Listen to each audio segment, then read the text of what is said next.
Hey, yo, what's up? I'm here again. It's your one and only love. So for today's video, ituturo ko sa inyo kung paano magmahal. Uy, hindi. So for today's video, ituturo ko kung paano masisecure yung ating Windows. So we have 8 best group policies settings for administrator, and it can help to lock down your system. Then these also are probably some of the best group policy settings na pwede kong maituro sa inyo. So first thing is we need a Windows 10 or Windows 11. And also, before we start, we need to search the run in our Windows, find the group setting or group policy editor in our Windows. So let's start. So here, let's search run. And then, as we can see, it's already here the gp edit.msc. So dapat kapag nabuksan natin yung run, ganyan yung lalabas para mag-direct tayo sa group policy settings. So let's click OK. And then now we proceed to the first best group policy settings na meron tayo. So the first thing is we need to find user configuration here, and then click the administrative template. And after that, let's find the control panel and then double click. So here in control panel, kaya natin siya i-enable. So para hindi rin mabubuksan siya ng user ng basta-basta yung ating mga control panel and settings. So now, let's proceed to click the prohibited access to control panels and PC settings. So from here, kung makikita nyo is naka-enable na siya. So, from disabled yan, and then let's enable. And here is the guidelines or help kung para saan ba yung not configure, enabled, and disabled once na clinic natin. So here is some the help or guidelines in our settings. So these settings prevent Control X and System Settings X, the program files for control panel and PC settings. As a result, users cannot start control panel or PC settings or run any of their items. So, as I said, yun nga, hindi siya basta-basta mako-configure or mako-control yung settings ng ating control panel or PC settings. So, let's click apply and then okay. So, let's proceed to the next one. From user configuration to administrative templates, then let's find the system. Then once na-click na natin yan is, let's look for the very important is prevent access to the command prompt.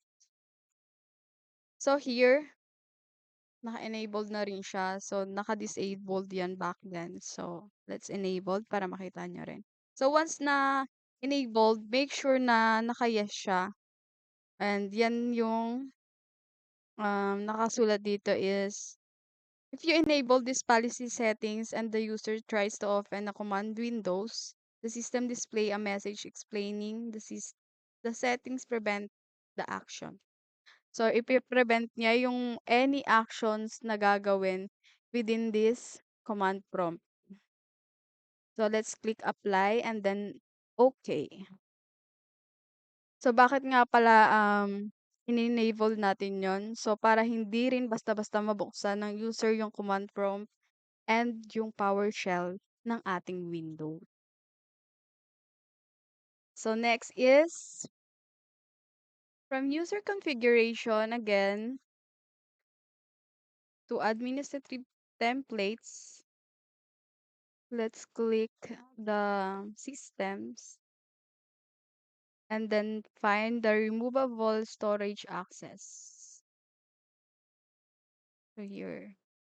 So from removable storage, let's find the all removable storage.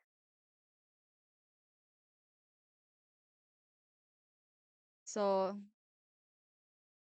from disabled, naka-enabled yan. So if we enable this policy settings, no access is allowed to any removable storage class. So ganun din, it helps to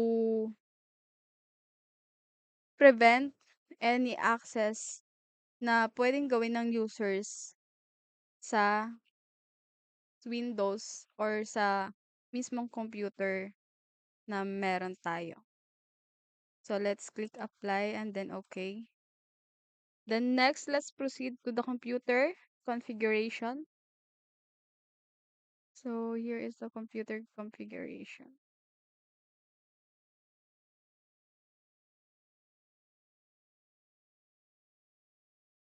So from computer configuration, let's find the administrative templates and then Windows component. So from Windows component, let's click the Windows installer. The Windows installer.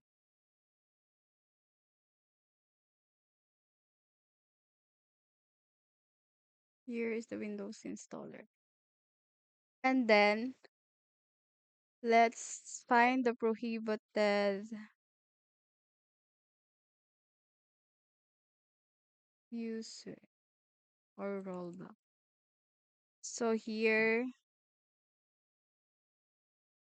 let's click the enabled.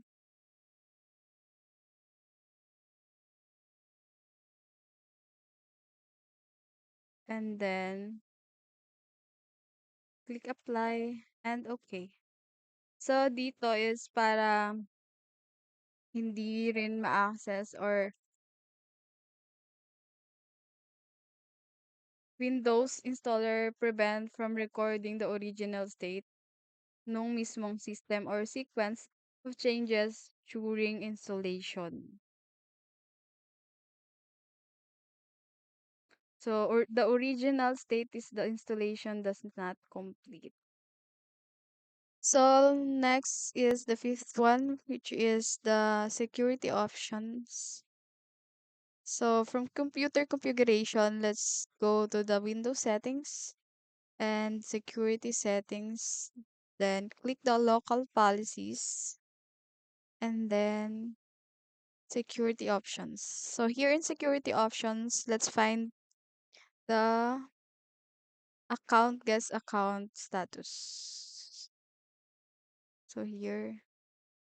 So dito is, kung makikita nyo is, kailangan natin siya iset in a good settings para hindi magamit ng guest account or mapigilan yung mga hindi autorisadong pag-login since it's guest account. So there is an explanation if you enabled or disabled these properties. So let's click if it's disabled or enabled. Let's click apply and then okay. So let's move on to the audit policy. So from security settings under ng local policies, here is the audit policy. So the audit policy is kaya natin siya kinakailangan upang mapataas yung seguridad ng password sa pamamagitan ng hindi pagtatago ng lumang or hindi gaanong secure na hash na meron yung ating pagla-log on.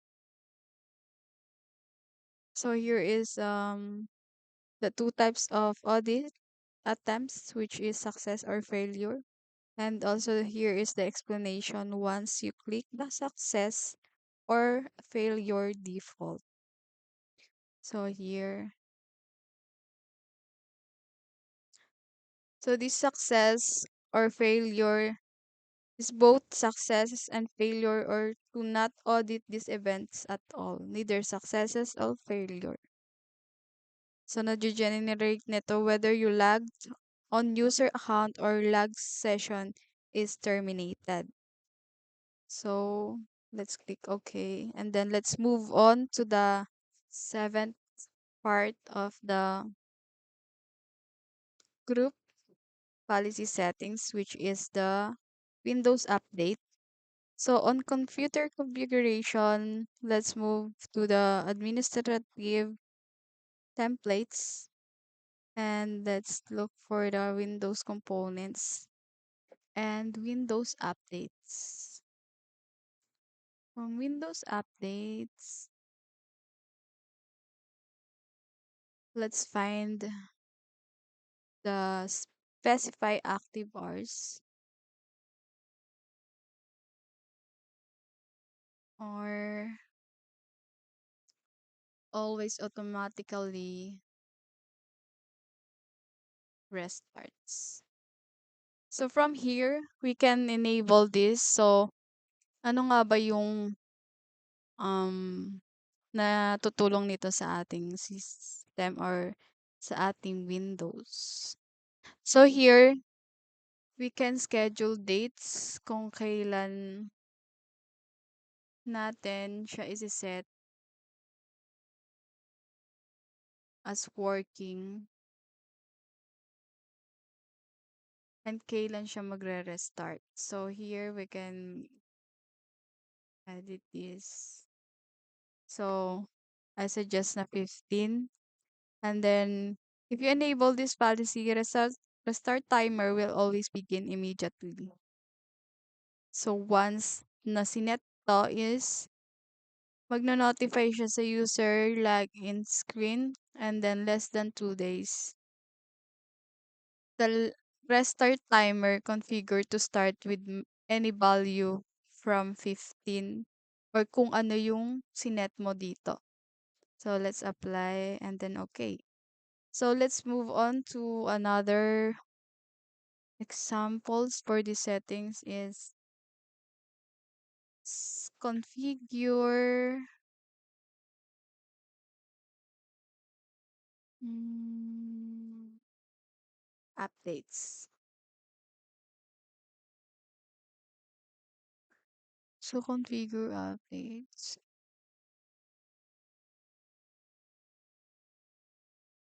Let's move to the automatic configure automatic.